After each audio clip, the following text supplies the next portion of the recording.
What's going on, YouTube? Please like this video and subscribe to the channel if you haven't already. We're recapping Wednesday's action. We got rankings, risers, and fallers, trade options up next.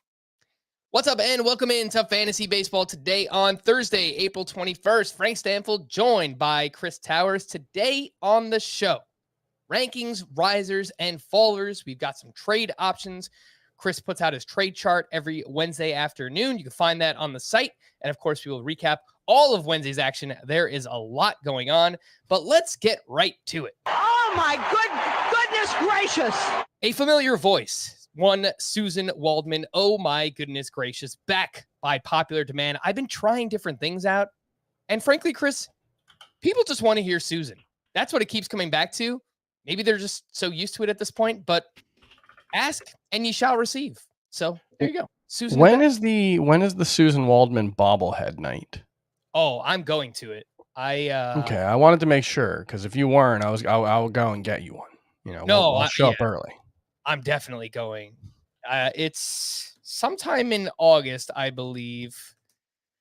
I'm going to It's the a game. talking bobblehead too, so I hope it says Stop. that.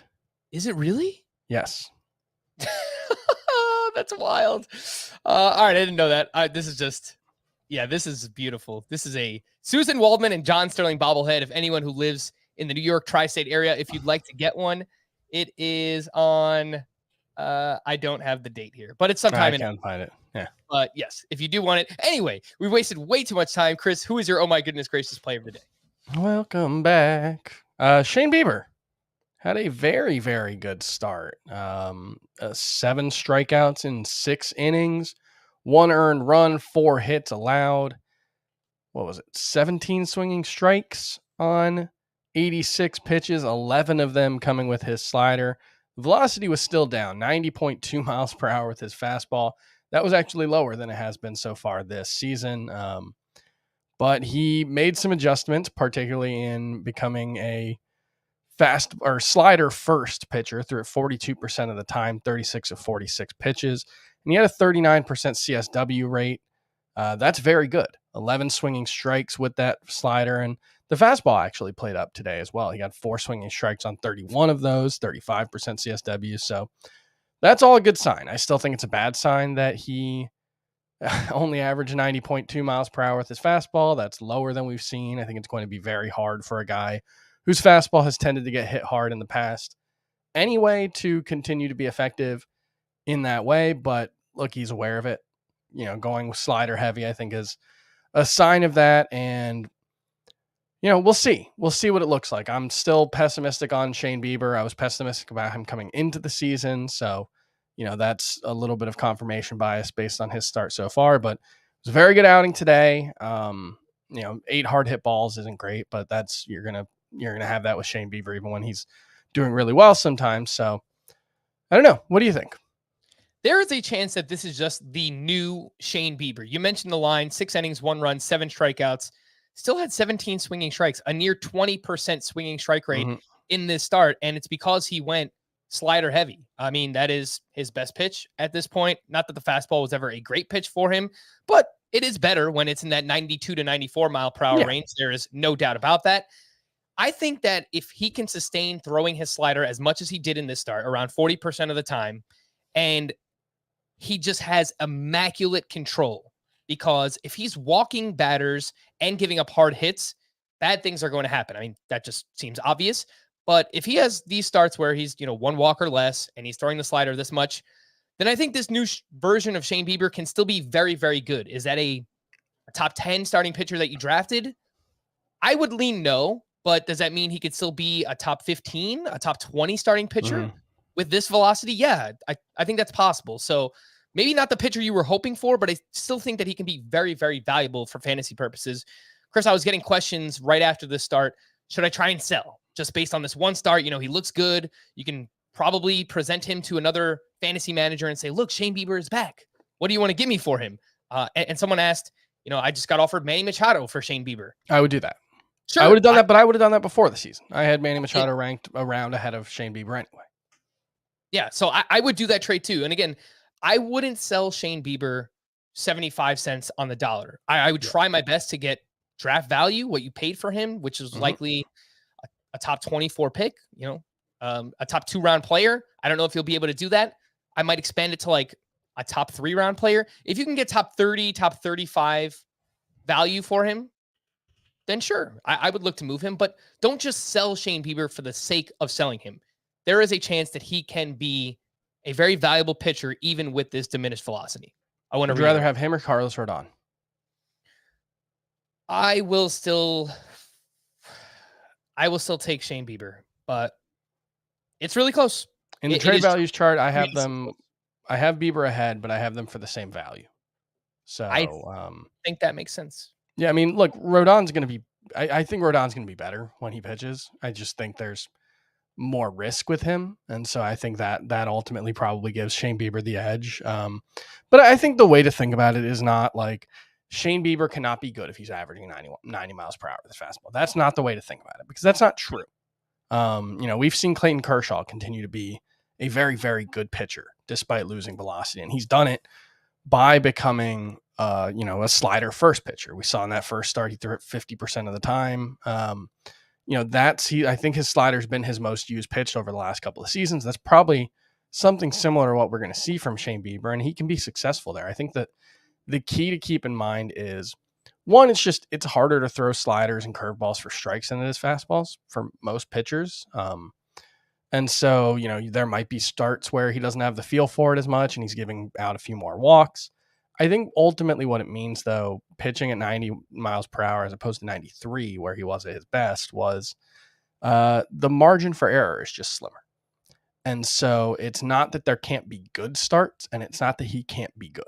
I think what it means is that there are probably going to be more bad starts, and it's going to be more difficult for him to put together those good starts because, now it's, you can make a mistake at 93 and maybe get away with it in a way that you might not be able to at 90. And so he needs to pitch better to get the same results, I guess is the way I would say it. Carlos Rodon, by the way, I've noticed, Scott changes. He updated his rankings. You updated your rankings, as you mentioned. We all have Bieber just ahead of Rodon. Yeah. Scott moved Rodon inside of his top 10 starting pitchers up to SP9. Bieber is still one spot ahead. Rodon, by the way, on Wednesday, he was at the Mets, 5 shutout innings, 8 strikeouts, 19 swinging strikes. 17 of those came on the fastball. Yeah, he threw 77 fastballs today. He presented his fastball, Chris, on a silver platter, and he said, "Hit it if you can." Yeah, and the Mets could not hit it. So, and that was the key for him. He's always had that great slider, but Rodon spent most of his career looking for a second good pitch. And we thought it was going to be a changeup. He didn't throw a changeup today. In 2021, it was just his fastball got a lot better. He got more extension on it. He got a velocity jump, and all of a sudden it became this overwhelmingly dominant pitch. And so far, that's what it's been. So I think as long as Carlos Rodon's healthy, he's gonna be awesome. The one thing I will mention of Rodon's start on Wednesday night was that his velocity on the fastball was down 1.6 miles per hour. And it's notable just because his velocity fluctuated last season. He dealt with a shoulder injury. So I know we talk about velocity a lot this time of year, but it's data and it's there. And it's one of the few it's one of the few tangible things we can actually point to. Like we were talking about Garrett Cole last night, and Garrett Cole just didn't pitch well. He had 5 walks in an inning and 2/3. Like there's not a lot you can actually say about that, though. Unless like you either think it's going to be an issue for him moving forward, but there's not really any reason to believe that, or like it's hard at this time of the year because we just don't have very much information. Shane Bieber just made his 3rd start of the season, so the outing he pitched today was a third of the data points that we have, probably a little more given that he hadn't pitched as deep into his previous couple of games. So yeah, that's just the reality of the situation at this time of the year is like velocity is going to be the most important thing that we can point to right now because it's the most tangible, concrete thing that we have. It's the most tangible, concrete evidence that we have right now. So yeah. All right. Oh my goodness. That's my little velocity spiel. Oh my goodness gracious for me. Jurickson Profar, who had a sock and a shoe on Wednesday. For those who don't know, that's a home run and a steal in the same game. That was his 4th home run of the season, his first stolen base. He is 53% rostered. Jurickson Profar is. And what I noticed, Chris, looking at the very early season data on him, is that Profar is hitting the ball harder than ever before, and he's pulling the ball way, way more. 71% pull rate, according to Fangraphs. He's 42% for his career. And something we've highlighted, especially this offseason, I feel like more than ever, Chris, is that we've seen hitters who you don't necessarily look at as power hitters succeed in hitting home runs by pulling the ball an exorbitant amount. And so far, Jurickson Profar is doing that, and the results have bore that out. So I'm interested. I think I would be trying to add Jurickson Profar. He's 53% rostered. What do you think about adding Jurickson Profar right now? Yeah, I think it's worth adding, I suppose, but I have a hard time getting excited about it. His max exit velo so far, right where it's been in the past, right around 107 miles per hour. So, it's not like he's hitting the ball harder in absolute terms. He's hitting the ball more consistently hard, I suppose. But, we're talking about 50 plate appearances, so I'm pretty skeptical that that's going to be sustainable moving forward. But yeah, if you need, he's eligible, first, outfield, and second? I believe it's just first and outfield. Okay, first and outfield. So, there's a little bit of flexibility there. Yes. I have a hard time. Like, I didn't move him inside my top 25 at first base, I don't think, in adding him today. Not inside my top 30. So yeah, still pretty skeptical. Okay. I realized that I said bore this out. It's bear this out. I don't know. When I said it regarding Profar, it just sounded weird. So I don't know. If anyone else caught that, feel free to make fun of me because I don't know what I'm saying. I guess if you want to add Jurickson Profar, you've got to be able to drop somebody for him. And I'm looking at a few names. Like Mike Yastrzemski is 71% rostered. Is that a move you would make, Chris? I think that's fine. I think Yastrzemski is fringy enough that I don't think you'll miss him, but I wouldn't necessarily be surprised at all if Yastrzemski was better the rest of the season. What about Profar's teammate, Trent Grisham? He didn't play the previous 2 games before Wednesday against left-handed pitching. He is still 78% rostered. And frankly, he's just not doing anything. Would you drop Trent Grisham for Jurickson Profar? Yeah, I mean, I guess Grisham, the thing is, Grisham still has the potential for stolen bases in a way that I don't think Profar does. But yeah, it's been a disappointing start for Grisham after a disappointing 2021 as well. So I don't know if I would be super enthused about making that, but I can't say like that Trent Grisham is undroppable or anything. Yeah, I think in a 3 outfielder league, even whether it's a points league or a categories league, I would make that swap. Yeah, I dropped Grisham to 50th at outfield, so that's pretty fringy in a 3 outfielder league. In a 5 outfielder league, those are mostly roto. I would try my best to hold on to Grisham there. And look, in a league that deep, I'm sure you have someone worse to drop for Jurickson Profar if he is available. I want to get to a few more waiver wire hitters up top right after Profar, but I wanted to mention the night that OHTANI had, Chris, because oh my, geez, right? Like actually, oh my goodness gracious! Like if I said that about anyone today, it was Shohei Ohtani. He got rocked in his second start and then just bounced back here. I believe the start he got rocked was against the Astros, and then he came back out here against the Astros in Houston and just absolutely dominated them. He had a perfect game going into the 6th inning, and he wound up throwing 6 shutout, 1 hit, 1 walk, 12 strikeouts, 20 swinging strikes, 11 of those on the slider. And Chris, I don't know if you watched any of this game or you saw the highlights, but the slider looked ridiculous, much better than I ever remember it being. Like, I know it's a good pitch for him, obviously, and he has that tremendous splitter as well. But that slider was just sweeping completely across the zone. It was on another level on Wednesday night. Yeah, I don't know if there's been any change in the movement profile for that. I'm looking at it. It looks like it's about the same in terms of the amount of break that it's getting and the velocity he's throwing it with. So I don't think there's any change there. But yeah, I mean, it's a good pitch. He threw it 43% of the time. He actually only threw his fastball 23% of the time. His splitter was really effective as well. He's really, really good. I don't know if there's all that much more to say about it other than that. He's he is the kind of pitcher who I'm not going to say like I think he will win a Cy Young, but he is the caliber of pitcher for whom a Cy Young outcome is well within the realm of possibility. Possibly not because of innings limits. Like he probably won't throw 185 innings or 190 innings this season, but like he is absolutely that caliber of player. And also he went 3 for 3 today as a hitter. 2 for 4 with a walk, 2 RBI, a double, and a run scored. If he went 170 plus innings, there is a real chance he can win MVP and Cy Young in the same season. Yeah, I would bet against it, but it's not entirely out of the realm of possibility. All right, let's talk about some of those other waiver wire hitters. I wanted to get to Anthony Santander, Chris. We haven't talked about him at all so far this season, and he went 2 for 4 with a double. Obviously, the Orioles lineup is not great, but he's batting .297 early on. He's hitting a bunch of line drives, and the plate discipline. Santander has a 20% walk rate to a 16% strikeout rate, and his career walk rate is 5.7%. So specifically in any type of OBP or points league, I'm kind of interested in Anthony Santander. 56% roster. What do you think? Yeah, I don't know.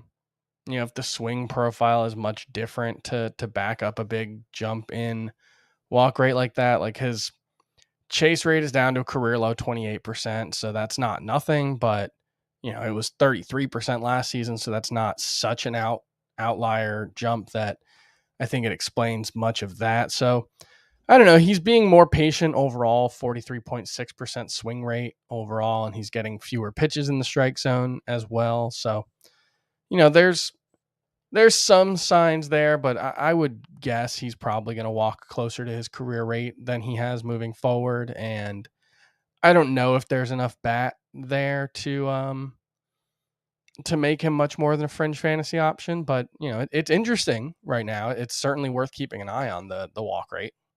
Would you rather add Santander or Jurickson Profar? Probably, I would say Santander. It's tough because Profar walks and he makes a lot of contact as well. Better lineup. I think I would take Profar, but it is close. Let's watch Santander and see where this goes. Alec Boehm, Chris, starting to get a little interested here. He went 2 for 4, hit his first home run of the season. It was in Coors Field. He is crushing the ball early on. 95 mile per hour average exit velocity. The launch angle is up. The ground ball rate is down for Alec Boehm. And so far, the plate discipline, he has 4 walks, just 1 strikeout on the season. He's batting .476, only 33% rostered. I think if I have one of these fringe young hitters, Chris, in a shallow league, like a CJ Abrams or a Bryson Stott, I think I would drop one of those guys to add Alec Boehm and just see where this goes. Because if he plays every day, I think that there is real potential with him. Yeah, I think part of the problem is he's such a bad defensive player that I'm not sure he's going to play every day. But yeah, if he hits up to his potential, if he puts together, this is what I liked about him as a sleeper in the offseason was he had the really good contact skills in 2020. And then in 2021, he had this really poor season, but there were signs of positives there. His hard hit rate spiked, his average exit velocity jumped. And so, what we're seeing now is kind of a combination of both of those things where he's hitting the ball hard consistently. He's putting the bat on the ball consistently. And, he's upping his launch angle enough that he's not just hitting a bunch of ground balls. So yeah, I do think Alec Boehm is very interesting. I think I'd be fine dropping Bryson Stott for him. That one's kind of a zero-sum game, I guess, because I don't know if they're going to just keep splitting time all season. That doesn't seem tenable with 2 young players. So, at this point, I would say Boehm probably is in the lead. And I think he's probably the better player as well. So, yeah, I would be fine with that. Mm-hmm. The CJ Abrams one, maybe you hold him in a categories league because I still think he has massive steal potential if he can play every day. But his playing time has been inconsistent and he hasn't looked great so far. He's kind of rushed to the majors here in CJ Abrams. So in a points league, I would make that swap. I would drop Abrams for Boehm and see where it goes. Chris, Boehm versus another corner infielder who is off to a great start. Seth Beer, 3 for 4 with a double on Wednesday, 3 RBI. He's batting .438 early on. Lots of line drives, lots of fly balls, striking out quite a bit, 26% on the strikeout rate, but hitting the ball hard. He's 30% rostered. They're very similar in terms of roster rate. Playing time has been kind of inconsistent for both. Who do you like more, Alec Boehm or Seth Beer? I guess more so as like a stash right now. I think I like Boehm more. I think the in-game power is more projectable because he does hit the ball in the air more consistently. But yeah, I think they're both pretty interesting. I've got them both stashed in a handful of leagues, so I'm interested in both. I wish Beer was playing more often. Boehm I kind of expected not to play every day, but Beer's been a little disappointing. So, the way he's hitting the ball, hopefully that'll change moving forward. And I'm interested to see what he's got. So I think I would take Beer over Boehm. All right, in some deeper leagues, names that I wanted to mention, Raimel Tapia had a sock and a shoe on Wednesday night. His first home run, first steal of the season. He's 12% rostered and likely to play a good amount as long as Teoscar Hernandez is on the IL. Miguel Cabrera went 3 for 4. He's now 1 hit away from 3,000, which is just awesome. One of the best hitters ever, and obviously of this generation. He is batting .333 early on. He's 11% rostered.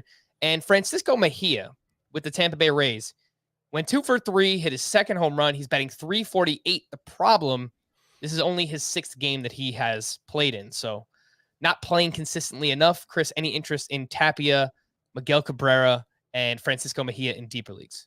I think Tapia in a 5 outfielder, deeper league is definitely worth a look because, he could steal you a decent number of, not a decent number, but maybe 3 or 4 bases in the time that Teoscar Hernandez is out if he can stay in the lineup and stay hot. And that's probably the most valuable thing any of these guys are going to be able to give you. Mejia, there's still potential there, but just the playing time makes it hard to trust him even in a 2-catcher league. Yeah, I get it. The other one I wanted to mention, Isaiah Kiner-Falefa. He's up to 33% rostered, but maybe someone dropped him in a categories league with a middle infielder, your traditional roto league. He went 2 for 4. He'll steal some bases. Yeah, he stole 2 bases on Tuesday. He went 2 for 4 on Wednesday. He now has multiple hits in 4 of his last 6 games. Again, that is Isaiah Kiner-Falefa. Let's talk about some rankings, risers, and fallers. Chris had the big rankings update on Wednesday afternoon. And pitchers inside of the top 25 that saw a big move. Justin Verlander, you moved up to your SP6. Kevin Gausman inside of your top 10 up to SP8. We also see Clayton Kershaw up to SP21. Logan Webb up to SP22. What have you seen from this foursome so far, Chris, that has you excited in moving them up? Verlander, it's sort of a vote of confidence for Verlander and a vote of lack of confidence in every starting pitcher basically that was ranked between him, because I think he was 15th before this update. And so that means you had Bieber, Nola, Giolito, Wheeler, Ray, Urias, Gausman, Alcantara in between him, between where he currently is and where he was before. And I just kind of feel like the Justin Verlander we're seeing right now looks enough like, he kind of looks just like Justin Verlander. He had, I want to say it was the first time since Greg Maddux that a pitcher had 8 shutout innings with fewer than 90 pitches in his most recent start. Can't remember if that was a complete game or not. It was for him, but I don't know if that was the metric. But he's got 15 strikeouts and 13 innings of velocity. Pretty much where we want it to be. His pitch usage, pretty much where it was before. Everything pretty much looks like Justin Verlander. I guess there's elevated injury risk, but I don't know. If you told me Justin Verlander, Brandon Woodruff, and Walker Buehler are all going to stay healthy and throw the same number of innings this season, based on what we've seen, you kind of want to take Justin Verlander over those 2 guys, right? If you were guaranteed health, of course, at his advanced age, it's so based on what we've seen. I can't guarantee health, but sure, I don't know. He's not going to have any innings limits. I feel pretty confident saying that, even though he is coming back from that injury. So, yeah, I feel confident enough in him at this point that I'm just viewing him as an elite starting pitcher moving forward. Yeah, and then with Kevin Gausman, I've got to move him up a little bit more myself. He is, I guess he hasn't qualified anymore because he only made 2 starts, but he did lead baseball in swinging strike rate before this recent update. 22% is the swinging strike rate for Kevin Gausman. He's been absolutely ridiculous. Clayton Kershaw up there as well. And again, that 7.4. one's as much just I don't feel very confident in anyone else. Gausman hasn't been like incredible so far this season in terms of the results. It's only 2 starts, but ton of strikeouts, ton of swings and misses, no walks. I think he's going to be just fine. And I've seen less to be pessimistic about with him than I have Urias or Ray or Wheeler or Nola or Bieber. Giolito's on the IL, so it's that's mostly Gausman kind of moves up by default, I guess. Yeah, no, that makes sense to me. A couple other starting pitchers inside of your top 50 who have seen the jump. Carlos Carrasco up to your SP 32. I love it. Aggressive on Carrasco. Merrill Kelly. Again, just like Justin Verlander, he just looks like himself, right? And then that's kind of all we needed to see from him. Like, yeah, there's risk, but I don't know. When I'm ranking for the rest of the season, the injury risk matters less to me than it does during draft season. Does that make sense? Like, I tend to rank like, yes, these are rest of season rankings, but I tend to view it more of like, here's where I rank them right now. You know, that's not 100% it, but it's more that than it is the preseason, if that makes sense. No, I mean, I think the confirmation of seeing somebody healthy who you had question marks about coming into the season, I mean, that's huge. Carlos Carrasco, as you mentioned, he's looked like himself. Velocity looks fine. Pitch mix is fine. Swinging strikes are there. He looks like Carlos Carrasco. And if he puts together another 2 or 3 starts like what we've seen so far, he could push inside of the top 25. Remember how good he was in 2020? Like, his career's been kind of a mess lately, but you have to remember 2019, he had the cancer diagnosis. 2020, he was awesome. He was a top 20 starting pitcher. 2021, he was just never healthy. He had that hamstring injury in spring training, and then he dealt with an elbow thing as well, right? So it just, it never seemed like he was right, but he's healthy right now. So I feel pretty good about him. Mm-hmm. And then a few other pitchers in this range. Merrill Kelly, you moved up to SP 42.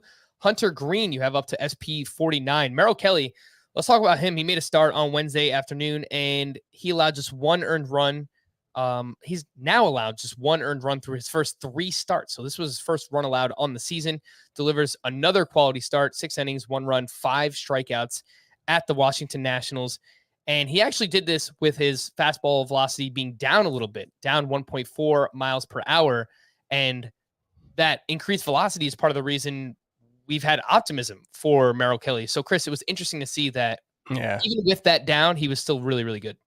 Yeah, it's the Nationals are pretty bad, and Josh Bell left this game, so that left them with, I mean, I guess Juan Soto also left the game late, but that was later. But Josh Bell left early, and that left them with, I mean, really like 4 major league caliber players in their lineup. So, you know, not necessarily the toughest test, and Merrill Kelly did give up a bunch of hard contact in that game. So that's something to keep in mind. And yeah, this one may be a little too bullish. I don't know. Maybe he belongs more in the 50-ish range. Maybe I'd rather, you know, have probably Tyler McGill over him now that I've seen the velocity down for both of them in the last 2 starts. That's something that I'll consider. This is all very fluid, but it's, you know, a sense of optimism around Merrill Kelly and what he's shown the first 3 starts.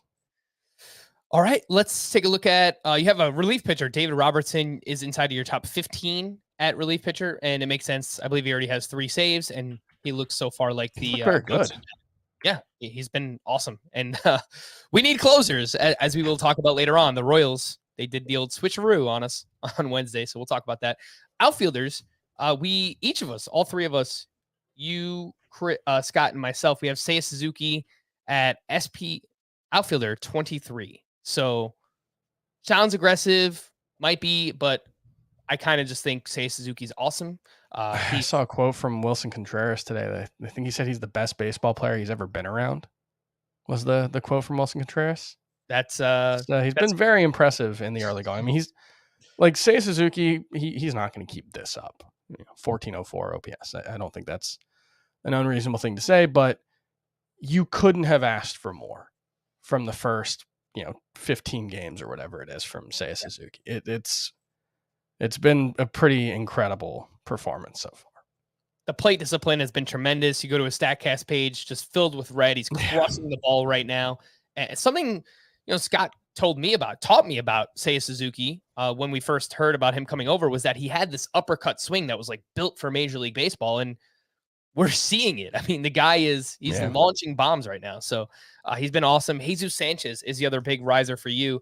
And all three of us now have Jesus Sanchez inside of our top 60 outfielders. So if he continues to perform, he'll continue to move up. He's hitting the ball hard. And especially what he's done that has me excited is that he isn't striking out. Jesus Sanchez is making a lot of contact early on. So he's also spraying the ball all over the field. His pull rate is down to 29%. He's hitting the ball to the opposite field more, which is going to, if he could sustain that while still hitting the ball hard, that's going to make it so that his batting average, especially if he can keep that strikeout rate in the 20% range, it's going to make the batting average, potentially pretty helpful as well. So it's very early, but I like what we're seeing from Jesus Sanchez. No, that's a great point too, because if you remember Tim Anderson, his true breakout was once he started spraying the ball all over the field. And that's how he's, become the reigning hits leader, batting average leader the past couple of seasons. So it's an approach you want to see from your hitters. And so far that has been Jesus Sanchez. Let's quickly take a look at some fallers in the rankings, Chris. Obviously, Shane Bieber, we just talked about him. You moved him down a little bit, but gives us some confidence in this most recent start. Robbie Ray with the velocity. We've talked a lot about Robbie Ray recently. Eduardo Rodriguez, someone we haven't talked about, and someone who you and I, Chris, were pretty excited about coming into the season. He did turn in his first quality start against the Yankees, 6 innings, 3 runs, 5 strikeouts, just 1 walk. But basically everything you don't want to see from a pitcher is what we've seen from Eduardo Rodriguez thus far. Yeah, the whiffs, only 7 whiffs in today's start. Didn't generate a ton of weak contact in this one either. So probably got a little bit lucky. I'm definitely a little more pessimistic about Eduardo Rodriguez than I was coming in. Just hasn't done what we wanted him to do after having very good peripherals last season. So I'm not giving up necessarily. I'm certainly not dropping him, but it's been a disappointing start for Eduardo Rodriguez. Velocity's down a little bit too. Mm-hmm. The walks, hard contact, not getting whiffs. I mean, it's like the trifecta of things you don't want to see from your pitchers. Next week, he's in line for, it looks like 2 starts at the Minnesota Twins, at the Dodgers. So the Dodgers are tough, but actually both of these teams are struggling. Would start him. Yeah. Both of those teams are struggling against left-handed pitching early on in the season. So you start them, but you hold your nose while you hit set lineup there on Eduardo Rodriguez. Chris, we're going to talk about buy low options in a little bit, but if you can buy low on Erod, would you look to do it? Yeah. I mean, I think it would have to be, pretty low given that, I think there are going to be a decent number of people who are not far from dropping him right now. Yeah. So, I think it is a good buy low opportunity, and I would try to throw out. Would you throw out one of these hype guys right now, like offer Tyler McGill or Matt Brash for Erod? So I do have Erod ranked higher than those guys, but I would have trouble making that move, which probably tells you something about the confidence level I have in the 35 to 50-ish range in starting pitchers. And I mean, that range also has so many guys who are injured, and it's kind of a mess. So I would say, yes, I would do that, but I would try to not give up someone with that much upside. Some rankings fallers on the hitter side of things: Julio Rodriguez, Brendan Rodgers, Randy Arozarena, who actually picked up his first steal of the season on Wednesday, and Bobby Witt Jr. Chris, of these 4, is there one that stands out above the rest that you are more worried about? I think you kind of have to be worried about Julio Rodriguez the most, just because it's not entirely out of the question that the Mariners might send him down if he continues to struggle, whereas I don't think that's going to be the case with Bobby Witt. I would imagine he's up for good, but Julio Rodriguez doesn't have as much experience in the upper minors as some of the other top prospects who got called up. He's been striking out a ton. We talked a little bit yesterday about how there's potentially been some bad luck there and a lot of called strikes on third strikes that, weren't necessarily in the strike zone. I think he had another one today, which is tough. But yeah, he hasn't been terribly impressive so far. So, I think he's probably the most concerning. And, I moved him up quite aggressively when he got called up because I, did believe that the upside was worth it. And now I think we're seeing some of the downside for him too. Mm-hmm. Let's see where all right. So you dropped him to 36 in your outfield ranks. So still pretty high, probably, probably giving him a lot more credit than he's earned certainly so far. So yeah, he could go lower, but that's also another case where like, once you get past the top 30 and even, top 35, I've got Cody Bellinger at 35. I'll say I feel okay about Cody Bellinger right now. That range of outfield is really bad after that. I mean, it sure is. Yep. I want to believe in Julio Rodriguez and Jared Kelenic and Jorge Soler and Randall Grichuk and Hunter Renfroe. And there just are not a lot of good outfielders right now, or at least a lot of good outfielders who are hitting well. So, yeah, it's a little concerning. And there's going to be, I would say in the next, 2 weeks from now, the 36 to 50 range in outfield could look very different in my rankings. Yeah, there's a lot of moving parts right now, especially. But I need someone to step up.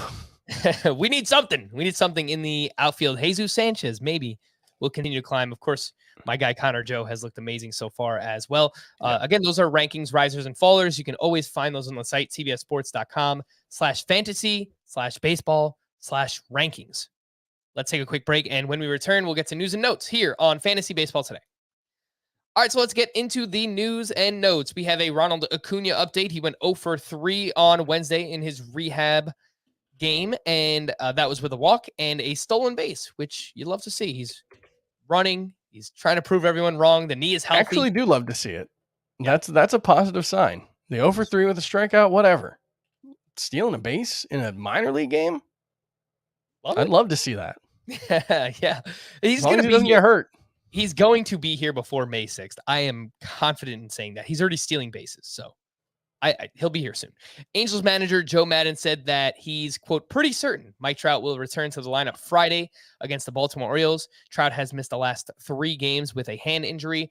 George Springer, Chris, you need to stop liking players because you are cursing all of the players.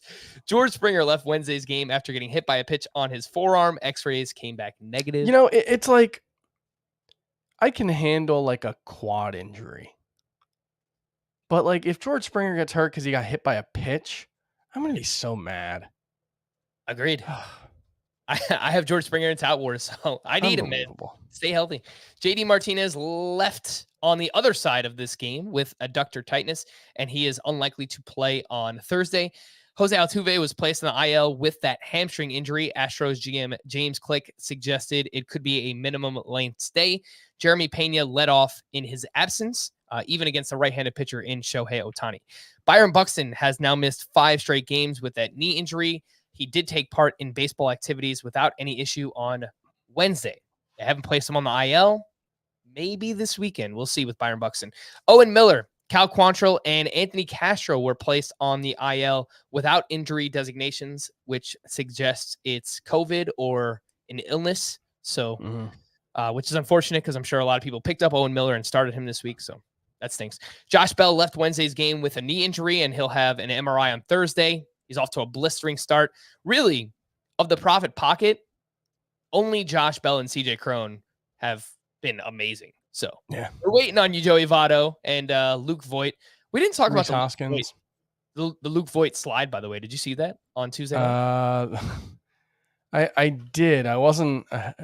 He choke slammed. Yeah, he DDT'd Tyler Stevenson. Yeah, it was, I don't know. Strange slide. Very, very not wacky. Textbook. Not what you like to see, especially if you have Tyler Stevenson on your team. Tyler Stevenson, by the way, was placed on the 7-day concussion IL. So I know we're kind of having fun with the with the slide, but I hope he's all right.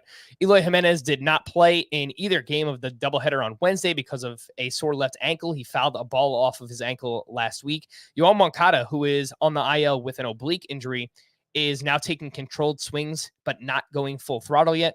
He does not have a timeline for return. On the IL with a right thumb injury is Javier Baez, and he said that he expects to resume swinging a bat off a tee on Thursday. Alex Cobb is dealing with a grade 1 groin strain, and he downplayed the severity of the injury. I'm dealing with a groin injury myself, Chris. I don't know if this happens to you, excuse me, but I'm just old, man. Like, I'm falling apart. Anytime I go and play sports, it's like something happens. My hamstring, my groin. I'm just sore. Like every Tuesday, I play softball on Monday. Softball is not a particularly difficult sport to play. I do like to take a little. It's like a 3-mile bike ride, so I like to take a little bike ride over there beforehand. But even then, that's not very much. And yeah, I'm just like limping around the rest of the next day. It's nothing, no specific injury. I just my joints are creaky. If you look at my past 10 Google searches, they're all like how to cure groin strain. So that's where I'm at. Gavin Lux is expected to return Friday after missing the last 2 games with a back injury. Red Sox manager Alex Cora said that he still wants Matt Barnes to reclaim the closer's role. Matt Barnes has a 6.75 ERA through 4 appearances, and he gave up another run on Wednesday. Austin Riley was placed on the paternity list and will miss the next couple of days. Ramon Laureano is on track to return from suspension when he's first eligible on May 8th. Chris, Laureano is 31% rostered, and I feel that he should be rostered at least in all category leagues. Yeah, I think that's fair. I think he's someone who, over the course of a full season, could go, on the highest end 2020. So yeah, definitely categories leagues. Matt Manning was placed on the IL with shoulder inflammation. Kevin Smith was placed on the IL with a bone bruise in his left ankle. Sheldon Noisy has been filling in, and he's actually been solid for those who play in the deepest of leagues. So the way you wrote this in the notes, you put Noisy in parentheses, and I realize now that was to tell yourself how to pronounce his name. Right. The way I read it was like that was he has an injury, and that was the injury that he had. Like it's in parentheses, and it's like nose. Did he? What was the injury to? Yeah. He's very nosy, that Sheldon guy. By the way, if you're trying to figure out how to spell that, that's Neuse, and it's pronounced Noisy. Paul Sewald was placed on the COVID IL on Wednesday, and I just saw that game finished up. It was a 4-2 win. Diego Castillo pitched in the 9th inning, and he gave up 2 runs, so it wasn't a save opportunity.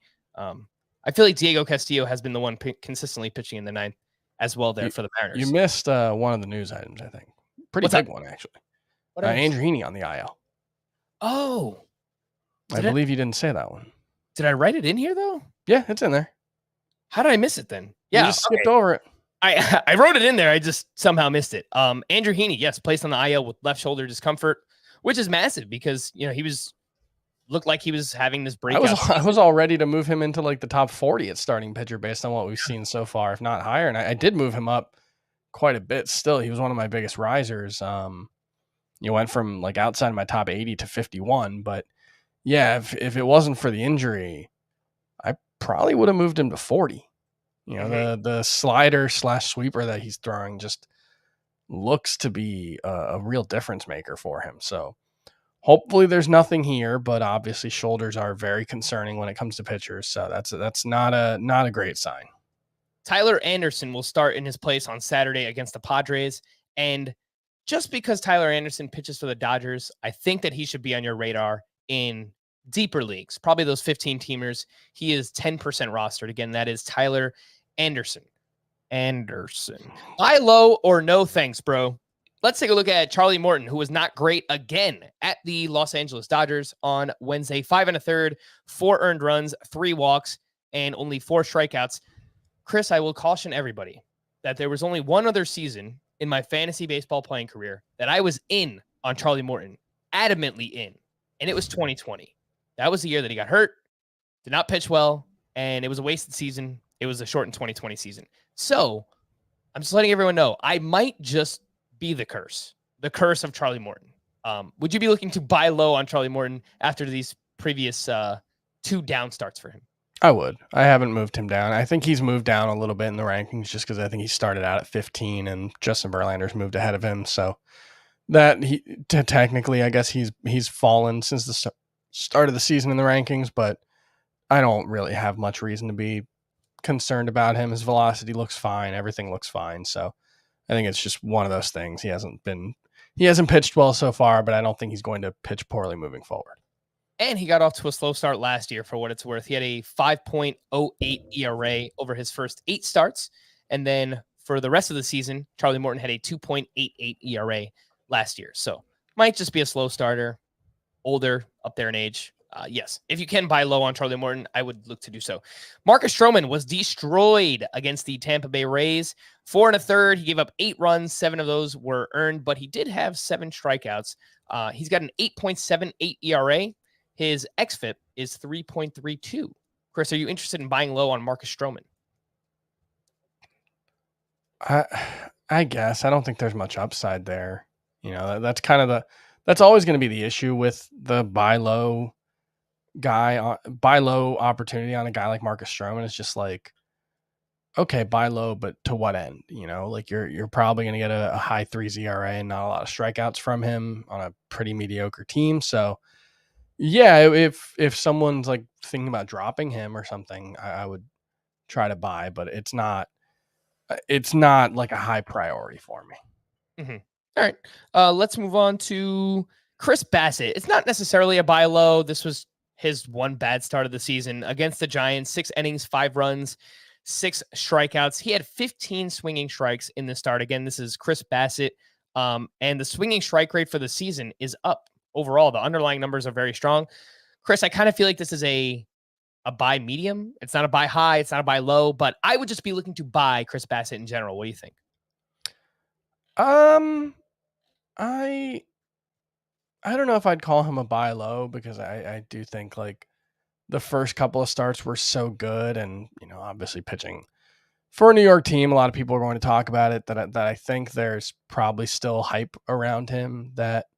Like I don't think he's going to sustain anything close to a 32% strikeout rate. Even at his best, he's been more like 25%. So like, I think there's regression from where he's been so far. So I would probably not be trying to buy. I think it's more likely that I would be trying to sell. All right. We differ in opinion there. I like what I've seen from Chris Bassett. I think he's good. I don't know if I've seen enough to think that he's dramatically different than the guy he's been before. He's throwing his secondaries a little bit more, the fastball a little bit less. So, I think that's leading to more whiffs and swinging strikes early in the season. Can he maintain that? That remains to be seen. But if there's, for example, if someone in your league is like Chris and they have Chris Bassett on their team, then, maybe you can get him at a reasonable cost. And that's something that I would look to do. I have one hitter on here, Chris, Willy Adames. We're starting to get questions about, and we were all excited about Willy Adames. Overall, he went 0 for 4 with a strikeout on Wednesday. He's batting 167. Would you be looking to buy low on Willy Adames, or is there anything in the profile that you're actually worried about? I would be looking to buy low, yeah, because the Brewers are still hitting him high in the lineup. He's striking out too much right now, which is a concern. But there's actually reason for optimism in the underlying numbers. He's hitting the ball pretty well. His expected stats are better than what he's done so far. The 31% strikeout rate, that's more like what we saw from him in Tampa. And if that's what he's going to do moving forward, that's going to be a problem. But no, I think from what we've seen so far, I don't see much reason to be alarmed by Willy Adames. So yeah, he is a buy low for me. Yeah, the profile's a little bit wonky right now. You mentioned the strikeouts. His ground ball rate is 50%. Last year, that was 36.5%. So you don't like to see that many ground balls, obviously. But again, it's so early. That's why I didn't include many hitters on here, because it's just it's too early to know with hitters that for the most part, at least. Like, I think you can look at a player like Cody Bellinger and see reason for optimism. It's a lot easier to do that, or Christian Yelich, who we've talked about a decent amount the last few days, than it is. It's easier for me to do that than it is for me to be worried about Mookie Betts or Willy Adames or something like that, Buy high or no thanks guy. Merrill Kelly, we talked about him, Chris. The other one I'm going to throw in here, Anthony Rizzo, 2 for 4 with a sock and a shoe. He's now up to 4 homers, 2 steals on the young season, and it seems like he's kind of selling out for power. 55% fly ball rate on Anthony Rizzo. Would you be looking to buy high on either of these names, Merrill Kelly, Anthony Rizzo? I mean, this is kind of what we thought it might look like, right? When he got traded to the Yankees was, he's hitting all these balls to the pull side in the air in the best park in baseball to do that for a left-handed hitter. So it depends on what the cost would be to buy. If you're talking about someone viewing him as a top 12 first baseman, I'm not going to do that. But yeah, I think I buy in to a certain extent to what he's doing, because this was what we expected him to do last season. Mm-hmm. I wanted to see. I moved him up quite a bit. I moved him up to 15th in my first base ranks. You have him at 22. Scott has. I just moved him up to 19. Okay, so moving inside of your top 20. A little bit, yeah. Yeah. All right. I have him just behind Yuli Gurriel, who's off to like a pretty slow start too. Yeah, that might be a move that I can make. All right, I'll look into it. Rizzo, yeah, as long as he can stay healthy, which he's dealt with some back stuff the past couple of years. I think he's going to be good. Chris, we got a few trade questions I wanted to quickly hit on here. This one's from Tyler. Dear Craig, Jeff, and Lance. Did you freeze, Chris? I think Chris just froze. I was waiting for him to answer the question, and I think he's just frozen here for those watching us on YouTube. If you're not watching us on YouTube, and if you're just listening to us on the podcast side, Chris is gone. Anyway, Craig, Jeff, and Lance, those are Astros, I believe. Jeff Bagwell, Lance Berkman, and Craig Biggio. Grade the trade. I play in a 12 the Killer Bees. That's right. Grade the trade. I play in a 12-team head-to-head points league where Ks count against hitters. I traded away Shane Bieber. Ks don't count. Ks don't count against hitters. Yes, reading should help. I traded away Shane Bieber and Jose Abreu to receive Vladimir Guerrero Jr. And I think Chris is gone again. I like this trade. So yeah, Shane Bieber. Grade the trade? Yes, grade the trade. Are you here, Chris? I can't tell. And I'm here, but I don't have video. My internet has taken a crap, so. All right. Have you heard the trade? Do you know what the trade is? All right. We're having some technical difficulties here. But anyway, Chris, I'm going to just bow out and then join back in when you got things figured out. I like this trade. I think this is a slam dunk. A trade, you get rid of the headache that is Shane Bieber. You get a first-round hitter in return, and Vlad, I'm good with it. This was from Christopher. Would you do this? Give Tyler O'Neill and Carlos Carrasco and get Freddie Peralta. Traditional 5x5 plus quality starts and replace batting average with OBP and slugging. So Tyler O'Neill does not walk all that much, but he does slug quite a bit. And I think Chris is back. How you doing, Chris? We'll see, man. Let's see how this goes. All right. This is the latest trade, Chris. And it's from Chris. Would you do this trade? Give Tyler O'Neill and Chris is gone. All right. Forget about it. It's fine. Give Tyler O'Neill and Carlos Carrasco. Get Freddie Peralta. I think this is a very fair trade. Would I do this trade? It's not like you're buying low because you're giving up a good amount. If you have the outfield depth, I think it's an iffy trade. I think if you have the outfield depth, I would be okay making this deal, but I don't love it. It's not based on what we've seen from Carlos Carrasco so far. I think I would pass on this trade. Okay, these are Apple Podcast review trades that we received from Miles, Dylan, and Spencer. I don't know who those. Miles, Dylan, Spencer. I don't know. Grade the trade. 10-team head-to-head with 5 outfielders. I gave up Cody Bellinger for Ketel Marte. This is the classic buy low scenario on Ketel Marte right now.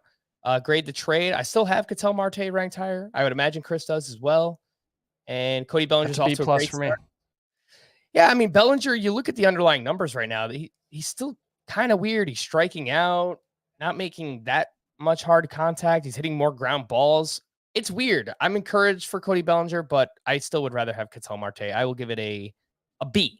From Bill Rose, great to trade. 12-team roto with 2 catchers. I gave up. There's a difference between being. Go ahead, Chris. There's a massive delay right now. So I'm just going to keep moving on. From Bill Rose, graded trade, 12-team roto with 2 catchers. I gave up Yasmani Grandal for Carson Kelly, Stephen Kwan, and Anthony Bender. I have Floro on the IL, and my other closers are Kittredge and Mark Melanson. Oh, man. I don't love this one. Even, in a 2-catcher league, I would give this a D+. I don't like this trade. Yasmani Grandal, I still have him as a top 5 or 6 catcher. I think he'll be fine. Carson Kelly is not great. Stephen Kwan has kind of come back to earth, and Anthony Bender has looked questionable at times this season. From Austin Franks, this is our last trade question. 12-team head-to-head points league with 5 outfielders, 2 utility bats, and 7 keepers. I was offered Shane Baz and Seiya Suzuki for Shane Bieber. Thoughts? Okay, so in a keeper league, Shane Baz and Seiya Suzuki for Bieber. I think I would do this trade if you have enough pitching depth to keep you afloat until Shane Baz returns. I think Baz has ace upside once he kind of hits his peak. That could be for a while. I think we probably won't see him until like June or July or something like that. So I would make this trade in a keeper league. It's pretty close, but make sure that you have pitching depth in order to make it. Beat the waiver wire. I have a few names here. 2-start pitcher edition. I'm sure Scott will have some thoughts on these players tomorrow, but Mitch Keller was at his best on Wednesday. 5 innings, 1 run, 7 strikeouts to 0 walks, and he is in line for the Brewers and the Padres next week. He is 28% rostered. The key for Mitch Keller in this start was that he did not walk anybody. 0 walks. He had 5 walks in his first 2 starts, and he's done a great job of limiting hard contact. Again, that is Mitch Keller. He's only 28% rostered, in line for 2 starts next week. You beat the waiver wire. I'd look to get him right now. Miles Mikolas was the other one. He was solid at the Miami Marlins, 5 shutout innings with 5 strikeouts. He is 50% rostered, and he is in line for 2 starts next week against the Mets and the Arizona Diamondbacks. If I had to choose between the two, I think Miles Mikolas will probably be better next week, but Mitch Keller still has more upside long-term. So that's how I would look at it. In a vacuum, I would go with the upside. I would take Mitch Keller. These guys laughed at me yesterday for bringing up Dalton Jeffries. Did you see what Dalton Jeffries did against the Baltimore Orioles on Wednesday? 6 innings, 1 unearned run, 5 strikeouts to 0 walks. On the other side, Jordan Lyles was pretty good himself. I don't think that these pitchers are necessarily good. They had great matchups against each other, the Orioles and the A's lineups respectively. So if you play in a deeper league and you're looking for 2-star pitchers, it's very scary. But Dalton Jeffries and Jordan Lyles, they've been solid. They've been okay so far. A few aces that I wanted to mention that got back on track or just did their thing on Wednesday. Man, we've made it 58 minutes here, and I haven't mentioned Sandy Alcantara against his former team. For those who didn't know, he came over in I guess that would be the Marcell Ozuna trade. He was against the Cardinals on Wednesday. 8 shutout innings, 6 strikeouts, 13 swinging strikes, and he has allowed just 2 walks over his past 2 starts after walking 5 on opening day. So you love to see it for Sandy Alcantara. What you don't love to see, no run support. Same thing as always. He pitches amazing, can't get any run support. Brandon Woodruff looked awesome against the Pittsburgh Pirates. 6 shutout, 9 strikeouts. He only allowed 1 hit, and he's another one where first start of the season did not look great. He gave up 7 earned runs, and now he's allowed just 1 earned run total over his last 2 starts. Again, that is Brandon Woodruff. Strong matchup against the Pirates, but this is what you want to see him do in these great matchups. You want to see him dominate. Carlos Rodon, we mentioned earlier. Jose Barrios, he was good against the Red Sox. 6 innings, 1 run, 6 strikeouts. He gave up 11 hard hit balls in this start. And in general, on the season, Barrios is giving up a lot of hard contact. 94.5 miles per hour is the average exit velocity against 344 XBA. So not necessarily looking to sell Jose Barrios, but a little concerned. Let's see where Jose Barrios goes from here. I mean, he's just so proven. I don't want to make a big deal out of it. We'll see if he can get back on track. Tony Gonsolin, by the way, too, I wanted to mention, phenomenal start against the Atlanta Braves. 6 shutout, 1 hit, 3 walks, 3 strikeouts. If anybody dropped him in your league, he is 69% rostered. So he might be floating out there in some 10-teamers or shallow 12-team leagues, points leagues. Tony Gonsolin was great, and they didn't have the luxury of using a piggyback reliever. They've been doing that with Tyler Anderson, so it's been kind of like a tandem starter situation with Tony Gonsolin and Tyler Anderson. They didn't have that. Anderson needs to start for Andrew Heaney, so they kind of unleashed Tony Gonsolin in the start, and he was awesome. So if you have benched him, I think this gives you confidence in getting him back in your lineup. And if anyone dropped him in your league, please go out and check to see if Tony Gonsolin is available in your league. Mackenzie Gore made his second start of the season. It was a strong one. 5 shutout innings against the Reds, 7 strikeouts, just 2 walks, 11 swinging strikes. His first 2 starts, he's gone really fastball heavy. 65% fastballs in this start for Mackenzie Gore, 72% in his first start. I'm excited for him. I'm happy that he's pitching well, and I hope he sticks in the rotation and he continues to pitch well.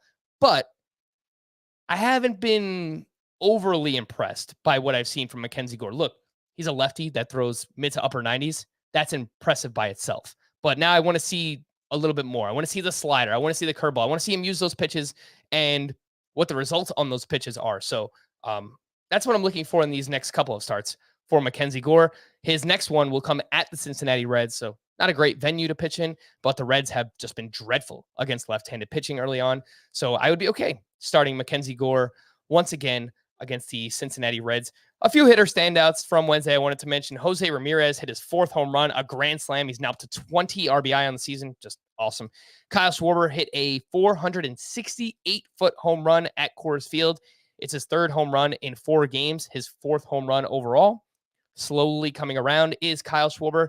Freddie Freeman, just waiting for the Braves series, huh? Went 3 for 4 on Wednesday, hit his 2nd home run of the series. Looks like he's coming around. He's fine. I wish Chris was here so that we can rub Nolan Arenado up in his face, because Arenado hit his 5th home run of the season. It was a go-ahead homer in the 9th inning. He's not hitting the ball very far on these home runs, but he's doing what Nolan Arenado does. And so far, he's proven all of us wrong. I mean, none of us were really in on Nolan Arenado, and he's looked really good. He's killing me. Chris there in the background. He is. It's killing your Marlins too, unfortunately. Tommy Edman was back up to the leadoff spot with Dylan Carlson out of the lineup, and Edman went 2 for 4 with his first steal of the season. That's exactly what we want to see. Some quick bullpen updates. Emmanuel Clase got his first save of the season. Corey Knebel picked up his 2nd save. Fastball velocity was down almost 2 miles per hour. Let's just pay attention to that for Corey Knebel. Jorge Lopez recorded the final 5 outs in order, including 3 strikeouts, and he has both of the Orioles' saves this season.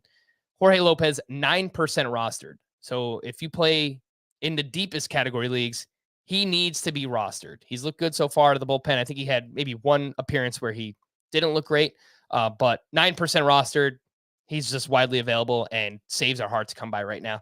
Anthony Bender gave up that 2-run home run to Nolan Arenado. He took the loss. Bender's ERA is 8.31. His swinging strike rate is way down. So when Dylan Floro is healthy and he returns, maybe this is more of a conversation than we thought coming into the season. Giovanni Gallegos picked up his 3rd save. Aroldis Chapman also picked up his 3rd save. The fastball velocity down once again for Aroldis Chapman, averaging 94 miles per hour. That's massive. That's a massive difference. But the broadcast said Chapman is doing this on purpose in order to command his fastball. So, look, if the results are there, can't really complain much about it. Jake McGee, 1 day after telling everyone to drop him, he picks up the save for the Giants, his 2nd save of the season. And then the Royals. The Royals. Josh Staumont was used in the 8th inning of a 2-run game to face 9, 1, and 2 in the lineup. So the top of the lineup there. And then Scott Barlow pitches in the 9th. He gets his first save of the season. I was watching this game. The Royals broadcast mentioned Mike Matheny will not predetermine which inning to use Staumont or Scott Barlow. They will decide which part of the lineup is a better matchup for each pitcher.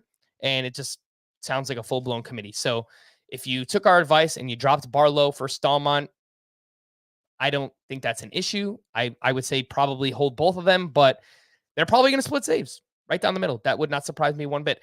To stream or not to stream for Thursday, Same names that I mentioned yesterday. Paul Blackburn versus the Orioles. Tyler Wells at the Oakland A's. Zach Davies at the Nationals. Josh Rogers versus the Diamondbacks. Taylor Hearn at the Seattle Mariners. And Paul Blackburn is really the only one that stands out for me. The Orioles are just such a great matchup right now. And Blackburn's look pretty good. Velocity up, changes the pitch mix. So he is the one I would look to stream on Thursday. I didn't write down Friday, so I'm just going to quickly scroll through some games. Drew Smiley going up against the Pirates. Maybe. Don't love it. Let's see if there's anyone else that stands out. Corey Kluber against the Red Sox. Don't love that one either. Kyle Wright is 2 rostered now. He's going up against the Marlins. If you have him on your team, obviously you love that start. Reed Detmers going up against Baltimore. Okay. On Friday, we could do that. Reed Detmers. I can get behind that. David Peterson at the Diamondbacks. I like the matchup. Don't love the pitcher. I'm probably going to say no there. Nick Martinez against the Dodgers. No. I want to watch it to see what he does, but I'm not starting him. Brad Keller's looked good. He's at the Mariners. Their lineup has been inconsistent thus far. He's okay. I would go with Detmers first, and then, maybe if you're in a deeper league, Brad Keller is the next one that I would look at. We're going to wrap there. For Chris, wherever he is, I am Frank. Thank you all for listening and watching Fantasy Baseball today. We'll be back again tomorrow. Bye-bye.